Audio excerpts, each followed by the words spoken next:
AI is only as powerful as the platform it's built into. That's why it's no surprise that more than 85% of the Fortune 500 use the ServiceNow AI platform.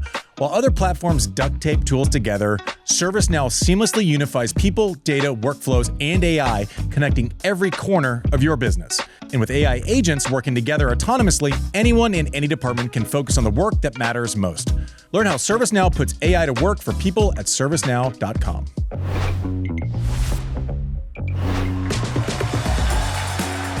Hey everyone, welcome to Quick Serve, brought to you by ServiceNow. Kind of a weird feeling. Arnaldi just pulls out. He was sick, up all night. Said he woke up at 1 o'clock, vomited, tried to sleep, couldn't. Again, early this morning, tried to go to the courts, hoping for a miracle. Didn't happen. So I think we have some more. We have some sound from him directly later. All right, so we'll do that in a little bit. Let's cover the match that did get played first, and then we'll go back into the sickness and not just Arnaldi's situation, but how does it affect Cobolli going in? So we'll get into all that. Zverev does what he has to do.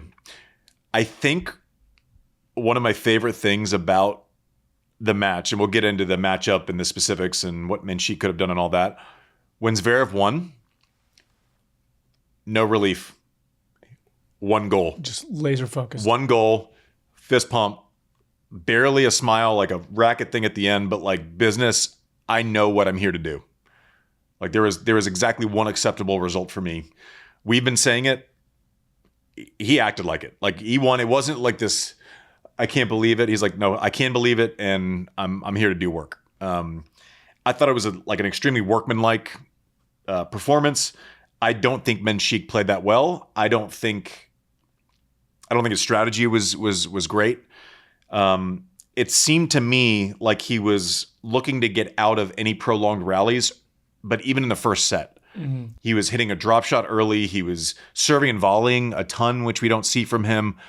To me, if I'm Zverev and someone comes out and in the first 4 or 5 games, they're playing in a way that's completely different than what they normally do, I'm going, oh, they don't have confidence in their game, their stock offering versus my stock offering straight out of the gate. I mean, serving and volleying, hitting drop shots from weird spots, not something he normally does.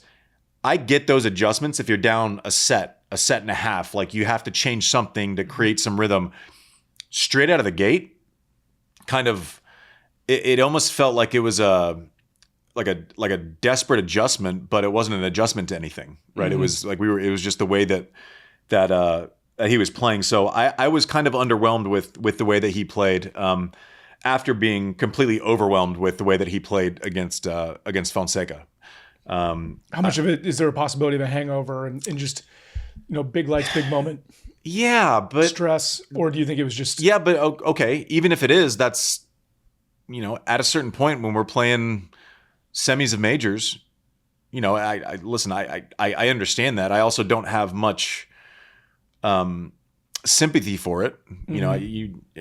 Many times I'd play against the best players on earth for 2 weeks and lose to the best player, and people are going, "What's wrong with you?" Yeah, like that's the nature of the beast. Like that's just what happens. Like you got second out of 128 best players in the world, and people are going, "Why can't you?" I mean, sure, but when you kind of lay a bit of an egg, but also that like we can't undersell Zverev's situation with this whole thing. Was that how is he going to return that big serve?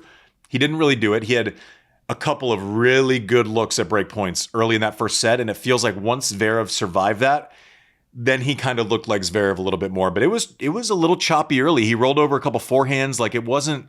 But also Menšík, like he went after the forehand, and Andre actually talked about this a little bit afterwards in the TNT coverage. He went after the forehand, but then at some point you have to be able to settle. And anytime Zverev hit a backhand, he switched it. It was like there was no. He was showing Zverev like, I'm so scared of this rally of this matchup. So then all of a sudden he's switching and hitting shots that he doesn't want to hit. And Zverev's forehand, again, people criticize it, but it's a criticism based in, can it get exposed against two players because you don't hit clean winners off of it all the time. His forehand to someone's forehand is very, very good. His forehand when he's moving to his right and he has to flatten it out line is okay. his forehand inside out. It's not going to be flat. It's going to be kind of still around the outside of the ball, but it's effective, right? Is it elite when he gets into that forehand corner? No. And that's the criticism, right? Every other part of your game is elite. You're an elite mover. Your backhand's elite. Your serve is elite. You start picking apart great players based on them having to almost be perfect. That doesn't mean Zverev's forehand's bad. Like, and that's the thing that drives me crazy. It's like, oh, his forehand. I'm like, no, his forehand's better than 85% of the tour.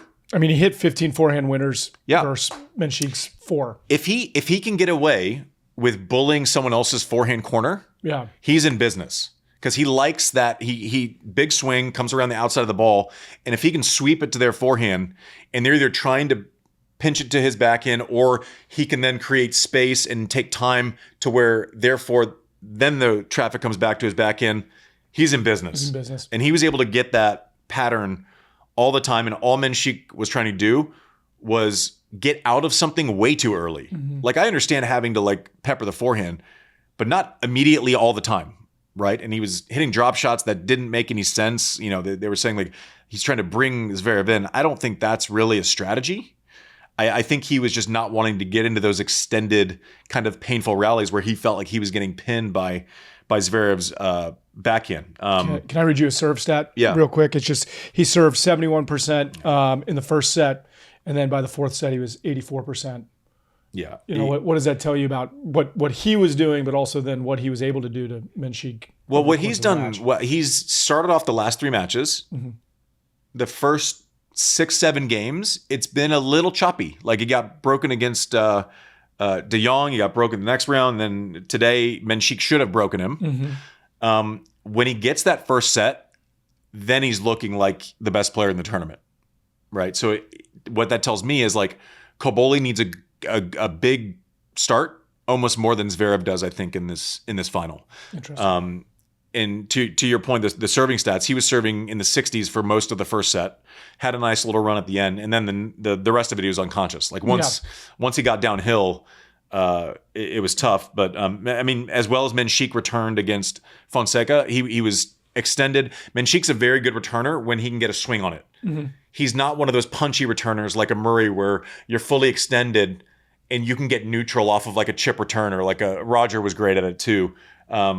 You know, I don't know that he's a volume returner. He's if it comes to me, I'm going to stick it type returner, which is what he was able to do against Fonseca. There was a neck issue of some sort, so I don't know what I don't know.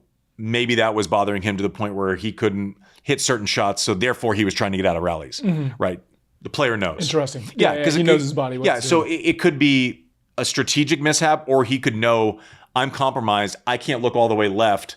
I need to shorten points because of that. That's totally a possibility, and I don't know what I don't know. I'm just telling you what I saw based on what was available and what I watched, which was I think Menšík would probably say I was like, I wish I would have played better. I wish I probably would have strategized a little bit better. Andre was pretty critical on the coverage too. I think, what did he say? He said, I'll get this wrong, but only just. He said, if he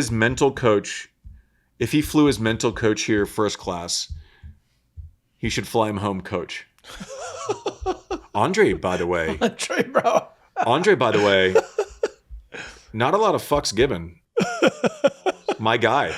Like, he came out swinging at Jannik about the heat stuff on TNT too. Oh, really? Yeah, he basically said, there's just, I understand there's no world where an hour and 45 minutes, this isn't a direct quote. It was kind of like, I don't care if you're playing on the sun, like the surface of the sun, an hour and 45 minutes shouldn't be an issue. And I don't know, like, we always say we want analysts to be honest.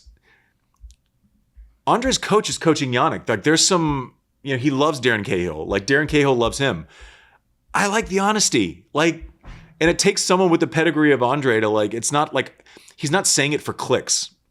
He doesn't need anything from Tennis Universe. When it's not like it's not something he would say to his face. Well, a lot of people get on the but thing. They would say it privately and not. Well, yeah, but like he's not thirsty. He's not online. He doesn't need it. Yeah. Like, this is just like, this is what I see. I mean, I've played you voice notes from him before when he sends me stuff. Unbelievable. And it's the best.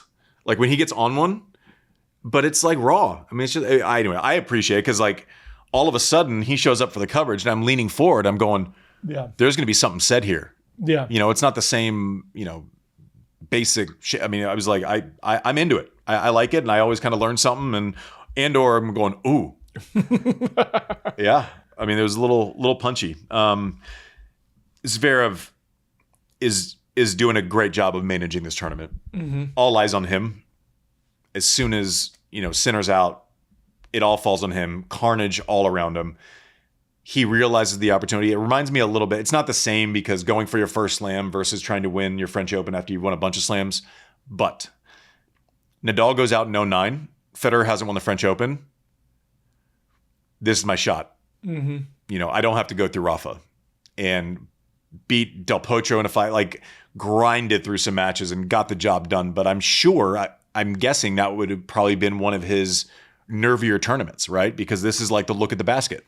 My worst surface, the guy's out, who's the best player of all time on any surface, anywhere, on a specific venue. Credit, right?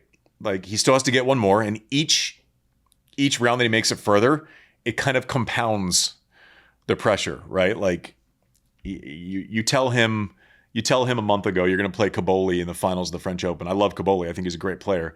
Zverev would have been ecstatic, and then he would have been like, I have to do this now. Yeah. There's an urgency pressure. I mean, the stars are definitely aligned. I mean, Cobolli's the first top 10 player he'll face this tournament, and I think he's reached the final without facing a top 25 opponent. Well, Cobolli is not actually top 10. Oh, sorry. Yet he becomes top 10 on Monday. Yeah, and then for the first time. Last time somebody did that was Rafa in 2020. Not playing a top 10 to reach player. the finals without facing a top 25 opponent. Oh, so Rafa just got lucky. Yeah, oh my God. Good thing it worked out for him finally. Yeah. I mean, the other 13 times he didn't, but that time he got super lucky. No, that's not true. In 2020, he played Novak. Anyways, whatever. I'm just reading what somebody wrote for me. Somebody wrote it wrong. He played. Maybe it's not that one, but it's maybe it's made a final or something. It said reach the finals without facing. Oh, yeah. Oh, he played Okay, he played Novak in the finals. Yeah. He drilled him. That was the fall COVID version. Yeah. And Zverev's win today gives him 44 wins at Roland Garros, tying Federer for most wins at Roland Garros without winning a title. So, yeah, Federer's nasty, man. So maybe that'll be it. Maybe he'll be tied with Federer forever. Yeah. Starting tomorrow. I mean, this will be starting Sunday. Listen, Zverev's the favorite. He's been the favorite since those guys been out. I think he's handled it really well. I love his lack of celebration when he won that match. Like, let's go. When he blasted him off the court too. What was it? I saw here last game he served 137, 139 second serve, 127, 134. That's like stock offering though. That's what I mean. But that's a little different than he's just at him. It's not the same as like Fonseca turning up the dial against Novak those last three serves because that was like he upped it. Like that's just stock. Yeah, that's just this guy literally. It's kind of insane because he serves 135 plus whenever he wants and he makes 70-something% of them. That's not normal. Like a good first serve percentage is like 62%. Like if you're serving that big, that's exceptional. It's not normal. I don't know. He's done a great job considering the circumstances. He's done a great job, and it's this weird thing where you can do a great job for a week under very intense pressure situation, and then it's unfair. But if you don't finish it, the narrative gets worse, even though you did well for 3 or 4 matches, right? Like it's just the way it is. He understands it. There's no secrets about the situation. Nature of the beast of being great. Bummer for Arnaldi. Like, listen, people are like, "Oh, you have a virus, you can't play." If you have nothing in your body, I mean, think about the amount of time he spent on court this week. Yeah, it was stat of the day today. We were actually going to do presented by Service Now. So 17 hours, 42 minutes on court through 4 matches. 1 hour and 58 minutes longer than any other player has taken to make the quarterfinals at any Grand Slam tournament since the ATP Tour began recording match times in 1991. Yeah, and then add a quarterfinal on top of that. I mean, that's an absurd stat. Yeah.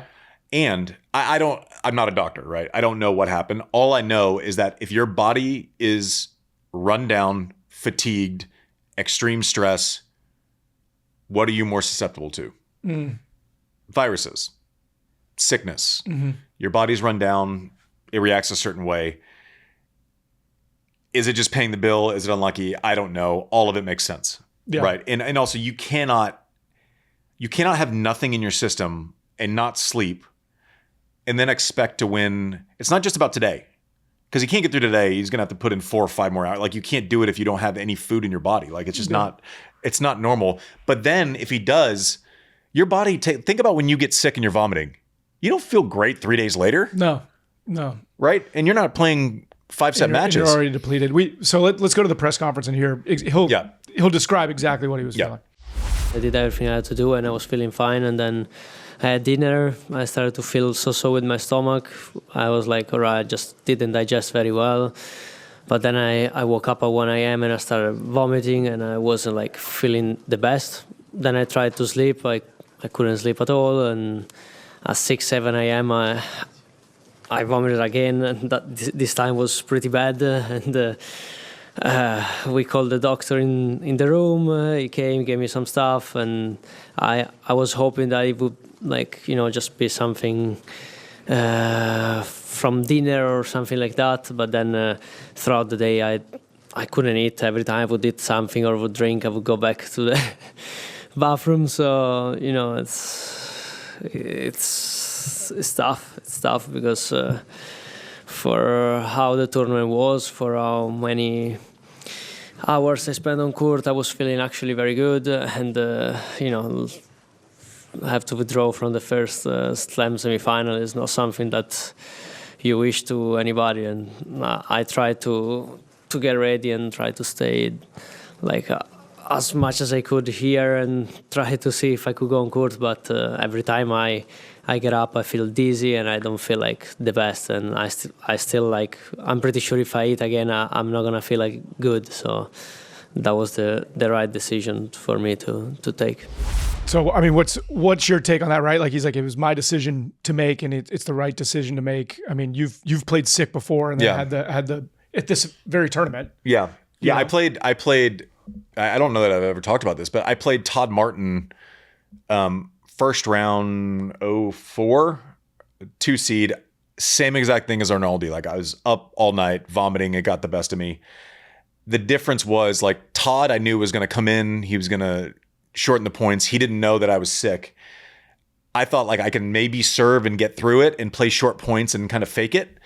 I ended up being able to do it. So you get past that one, you're like, oh, great, you got through it. Now you're fine. 2 days later, I play Mutis, who was ranked 100 and something in the world, cold. There was no, and I'm like cramping in the third set because your body's just depleted. I had it against, I got sick in the middle of a tournament at the US Open in 2011. There was this match where I played David Ferrer and we moved from the big court to a tiny little court, and it was this whole commotion thing. And so no one knew. I had been sick for 3 days before that, but the rain had come down and there was no roof yet. Wow. So I got lucky. Right? I don't think I would have been able to play. I was able to play, but I'm finishing that match against Ferrer after having nothing in my system. I'm in the 4th set. This guy, he could have played 27 more sets. Mm-hmm. I think I had about 7 minutes left. Like, I feel my hands start going and you're like, okay, you don't want to show him. So I'm coming in on everything, shortening points to the point where I'm in the locker room afterwards, full body cramp, can't move. And Ferrer's like walking over me to his locker and he's like, this motherfucker. Like, yeah. But then, I mean, but then you kind of have to pay the bill at some point, which is my point for Arnaldi. So I get through Ferrer, but since everything has been delayed, I have to play Rafa the next day.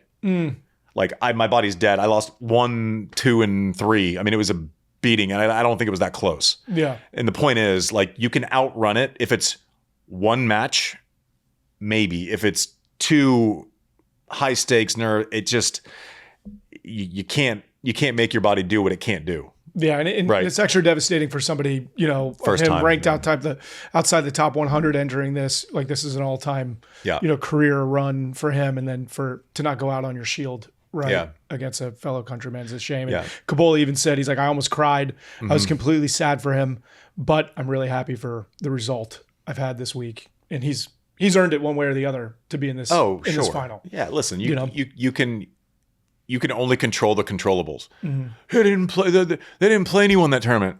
I played everyone who made it. Mm-hmm. So I'm sure they're close. They were a little too close during the press conference, by the way.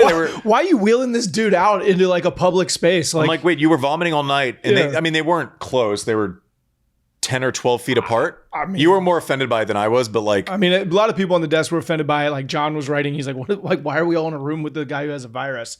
Like, hey, let the dude go get an IV and go home and rest. Well, I get him having to tweet your statement, dog. I get him having to like speak to it a little bit, but like, give him an iPhone in a hotel room. I would be, and maybe it just means Cobolli's like relaxed. I don't know, but I would be a psychopath. Like I would be like, brother, I love you. Yeah. I'll see you in a week. Yeah. I'll see you at the next tournament. I'd love to take you to dinner. This sucks. It's on me. I feel bad for you. Don't be in the same room as me. Yeah. Like, it's very simple. Yeah. So like them doing a press conference together when the guy's like, yeah, I mean, I had a fever. I might have one now. I'm like, so strange. Yeah. You guys need to separate. I feel terribly for him. I mean, I hope that he plays a million semifinals. I hope this isn't the only opportunity he gets to play semifinal in Grand Slam, and this is how it goes down. Mm-hmm. But you know, this is sports. There's no script. Yeah, it's amazing. Gives us the highest of highs, and it gives us moments that kind of just suck.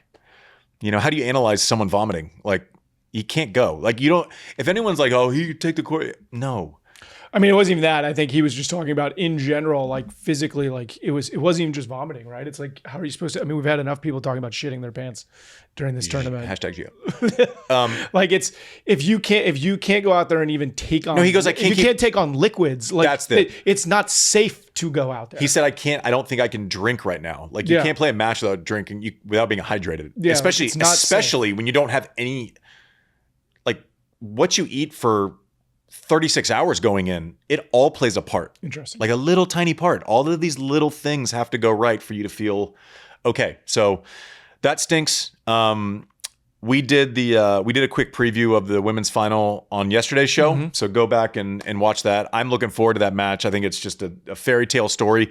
We either have, like, maybe arguably along with Raducanu, the biggest fairy tale run in Grand Slam history, or we have an arrival. Mm-hmm. Of a number one draft pick, right? The blue chip prospect who looks and seems like a future Grand Slam champion. So either way, great storyline. I like Andreeva. I think she has too many options to navigate that match. And what Chwalińska does well. Yeah. Nailed it. Oh. Maja. It will be great. Can't wait to see it, and we'll do a longer preview of the Zverev Cobolli match tomorrow, as well as a recap of the women's final. This has been Quick Served, brought to you by ServiceNow. Theo. AI is only as powerful as the platform it's built on. With the ServiceNow AI platform, your AI, data, and workflows all work together, connecting every corner of your business. To see how you can put AI to work for people, visit servicenow.com/AI-agents.